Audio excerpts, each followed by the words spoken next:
Good day. There are a few elements in Excel that can drive people really batty. And one of them is relative and absolute cell referencing. So we're going to address that in this particular session. I'm going to use the household expenses sheet, and we'll start by filling it in, January, and I will highlight all the way down to there. In fact, I could put in total expenses, couldn't I? If I will. Equals sum parentheses from B9 to B15, B9 colon B15, close the parentheses and press enter to fix it in the cell. So now we have a formula in there. So we'll highlight the whole lot all the way down to that and use the fill handle and pull that across to June. We will then put in a column for totals,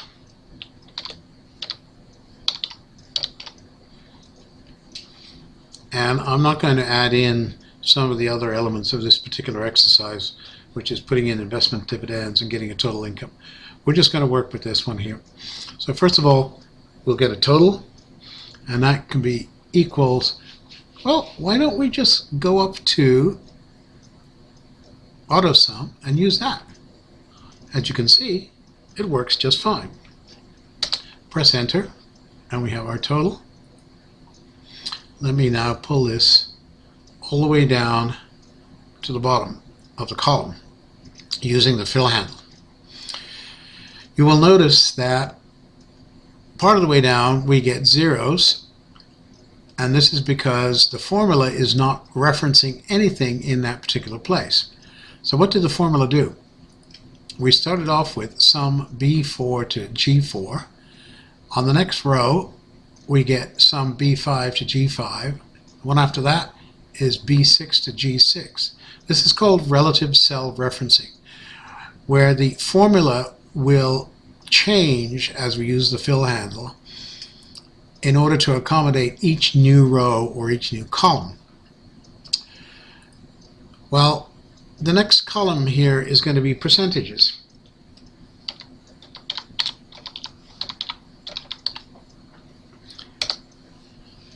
And in the percentages, we're going to take the total of our income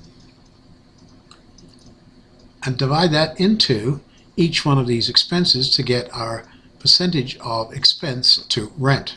So how do we set that formula up? Well, we equals H9 divided by H4. Press enter. And what do we have? We've got 24.3. Well, that's because I set this column as percentages. You may not have done that just yet. In order to set it back, I will go up here and make it general so that we have a look and see what we actually got, which is 0.243418. Now let's have a look at the formula. When I click on the cell, you can see the formula here. H9 divided by H4. If I use the fill handle and bring that all the way down to the bottom, we get division by zero errors. And this is because our formula now has changed referencing. We're H10 to H5, H11 to H6, H12 to H7. So that doesn't serve us very well. What we need to do is to change our formula so that we can actually pull it down the column. To do that, we need to create an absolute cell reference. And we do that by going up here to H4 and putting the dollar symbol in front of each one. $H, $4. Now the reason you need it in front of both of them, we'll press enter to go, is because you can alter one or the other and have it relative across a column, but absolute down the row, or vice versa. So here we now have H9, $H, $4 is our formula. If we pull that down the column, we'll see that it fills in very nicely without division by zero errors. Now let's go up here to our formatting, change that to percentage, and Bob's your uncle. So now we have all of the percentages showing up in the column in the correct manner, because this is now an absolute cell reference. H4 is fixed to H4 and will not move no matter where we put that formula. If I were to put the formula way out here, we still get L9 and H4, or J9 and H4. This is one that we want, so we'll leave it at that. Next step, we can make a chart out of these percentages here. If we drag them down, we must be careful not to include the total, because that will skew the chart. We've highlighted those expenses. Let's go to Insert and insert a pie chart. Why not? Pie. And there it is. Now we can amend the numbers, we can amend the titles and everything else a little bit later on if you like.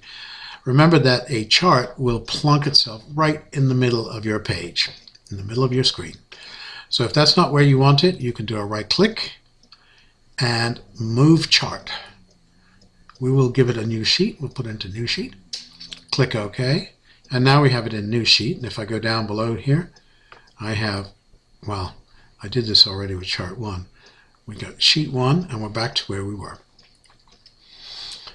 That's it, folks. Relative and absolute referencing. Relative referencing relates to where you are in the column or the row. Absolute reference points to a very specific cell exclusively. And in order to get there, you do $H and $4. Have fun.